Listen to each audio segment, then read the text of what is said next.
o que a gente fala aqui, o tema principal do canal? A gente conversa sobre os imóveis que são vendidos abaixo do valor de mercado. Nossa ideia aqui é ganhar dinheiro com imóveis. Essa que é a forma mais segura aí de fazer de investimento. Eu sempre repito aqui que você comprar um imóvel, o simples fato de você comprar um imóvel bem avaliado no preço de mercado, você já está fazendo um bom investimento, você está protegendo seu capital da inflação, está criando uma reserva aí. Então, os imóveis são excelentes investimentos e a gente parte desse princípio. Sabendo disso, né, com isso como base, se você simplesmente comprar um imóvel já é um bom investimento, então imagina você comprar um imóvel abaixo do valor de avaliação. E é isso que acontece. Existem diversas formas de você conseguir fazer isso, mas a mais comum, a mais abundante, são os leilões de imóveis. Então, por isso eu abordo muitos leilões aqui. Então, os leilões de imóveis são a forma mais abundante. E quem já me acompanha aqui há algum tempo sabe que existem alguns tipos de leilões. Uns têm algumas vantagens e desvantagens, então a gente tem que saber diferenciar para saber onde investir o nosso dinheiro aí. E eu vou falar especificamente aqui sobre os imóveis que vêm do leilão extrajudicial. Se você não sabe o que é isso, o leilão extrajudicial é aquele que são aqueles leilões que vêm dos bancos. Então são os imóveis que são retomados de financiamento. Então o assunto vai ser esse hoje. E vamos lá. O que é a primeira praça, a segunda praça e terceira praça? E qual que é o melhor? Onde é o melhor lugar para a gente fazer os investimentos aí? Vamos começar a entender, né? Os leilões aí é uma modalidade de venda, né? Nada mais é do que uma modalidade de venda, mas ela tem umas peculiaridades ali. Tradicionalmente, o leilão, quando um bem vai a leilão, seja ele ali por ordem judicial ou por alguma motivação particular, se um bem vai para leilão, geralmente é marcado uma data, um horário e um local determinado. E naquele local determinado, naquele horário determinado, o bem ele é disponibilizado para que ele seja comprado com um preço mínimo e ele é aberto a receber ofertas. E sucessivamente, né, a partir daquele valor mínimo, as pessoas interessadas vão oferecendo o valor, vão aumentando esse valor, né, cada um vai cobrindo a proposta do outro. E no final da disputa ali, aquele que tiver ofertado a melhor proposta tem direito de ficar com o bem. Isso acontece em todo tipo de leilão, tá? Desde os leilões de carros aí, que acho que são os mais abundantes no Brasil, né? Todo dia está acontecendo um leilão de carro, tem muito leilão de carro, é feito dessa mesma forma. Até aqueles leilões que a gente vê nos filmes, né? Aqueles leilões de arte. Leilões de arte acontecem da mesma forma. O artista ali ou o proprietário daquele bem disponibiliza o bem à venda e ele é ofertado no lugar determinado e num horário determinado e vai recebendo as ofertas ali para saber se alguém vai ser o novo proprietário daquele bem. Os leilões de imóveis são exatamente da mesma forma. Mas o que acontece? É que existem algumas formas desse imóvel chegar até o leilão. E as duas principais são os leilões judiciais. Existe uma demanda judicial ali que leva esse imóvel a leilão. Então, alguém tem que honrar uma dívida, é executado para pagar alguma dívida.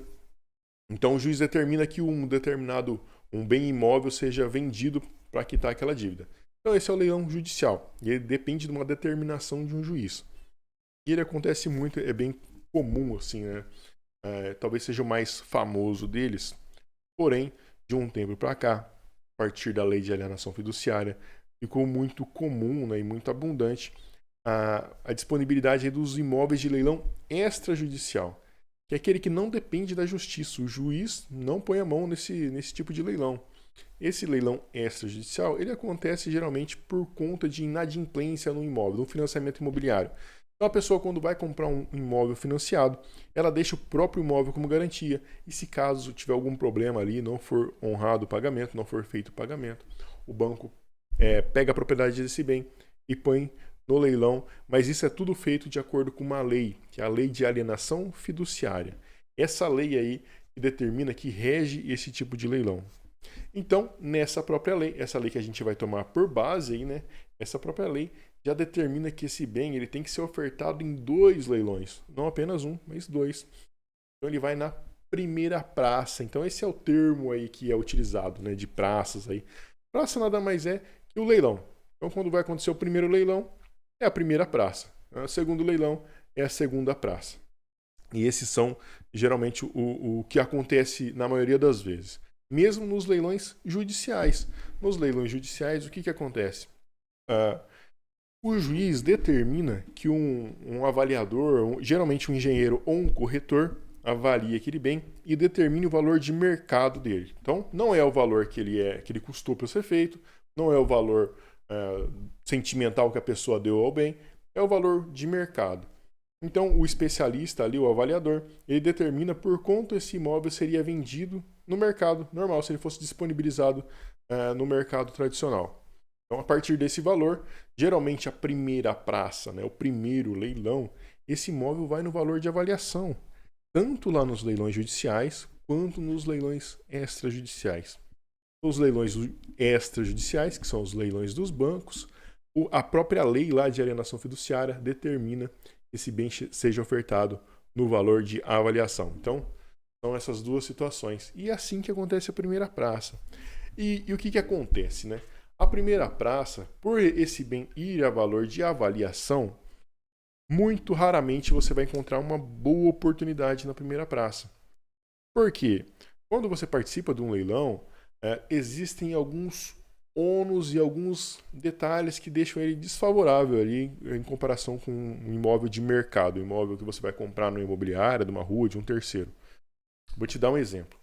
Quando você vai comprar um imóvel de um leilão, apesar dele ter ali a avaliação, seja do leiloeiro lá, do avaliador oficial da justiça ou avaliador da Caixa, dos bancos, você tem essa avaliação, então você tem uma base. Porém, normalmente você não consegue visitar o bem, você não consegue adentrar o bem, você não consegue entrar dentro da casa para saber em que estado que ela está.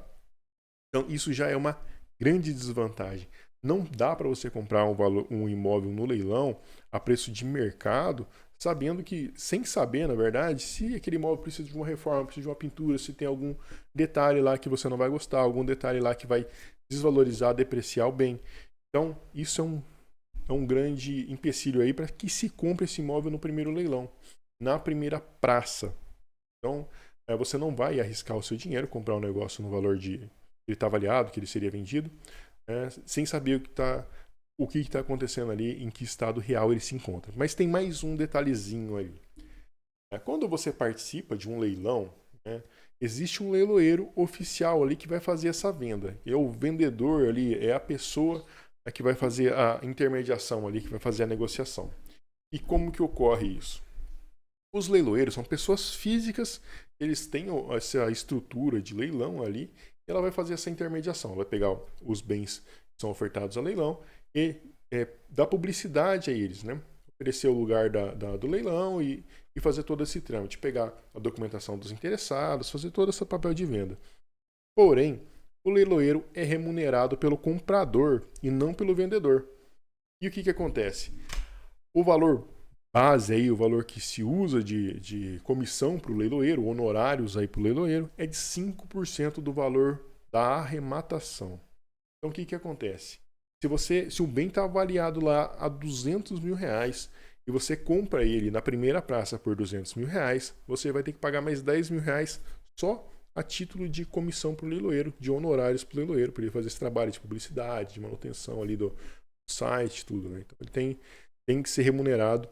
Porém, na primeira praça, você vai ter que contar com esse valor a mais. Então, além dos 200 mil que você vai dar para o juiz lá na justiça ou para o banco, tem os 5%, que é a título de comissão de remuneração do leiloeiro. Isso aí, 5% de um valor do imóvel, é um negócio substancial. Então, tendo por base que os imóveis têm um valor elevado, né? Normalmente o valor do imóvel é elevado. Normalmente, o imóvel é o bem mais caro que uma pessoa compra aí durante a vida. Então, com base nisso, já é um valor que a gente tem que levar em consideração e pesar bem na hora de fazer os nossos cálculos ali de avaliação. Então, sabendo disso, raramente você vai conseguir encontrar na primeira praça um imóvel que realmente vale a pena ser comprado. Raramente. Pode ser que aconteça? Pode ser que aconteça sim, e na primeira praça ter alguma coisa que vale a pena ser comprado, tá? Talvez a avaliação dele esteja um pouco abaixo do que você acredita que realmente vale. Talvez tenha algum detalhe ali que passou despercebido, que aos seus olhos faça com aquele imóvel vale a pena. Talvez você queira morar naquele lugar e não tem disponibilidade de bens iguais ali. Por exemplo, no condomínio, vamos imaginar a situação ali, hipotética, de que você quer morar num condomínio determinado, né, devido à proximidade com o seu trabalho, a proximidade com o transporte público ali, o metrô, o que seja, e você deseja ali, quer morar naquele condomínio e já quer comprar na primeira praça, não quer arriscar ir para a segunda praça e ter concorrentes. Então, tá bom, pode ser que seja uma possibilidade aí desse imóvel ser arrematado na primeira praça. Mas via de regra, para a gente, né, nós como investidores, raramente encontraremos aí boas oportunidades na primeira praça. Então essa é a primeira situação. Então primeiro leilão, a primeira praça, o bem vai a valor de avaliação e tem os 5% do leiloeiro, o que aí impossibilita que a gente encontre boas oportunidades. Então essa foi a primeira praça, né, o primeiro leilão.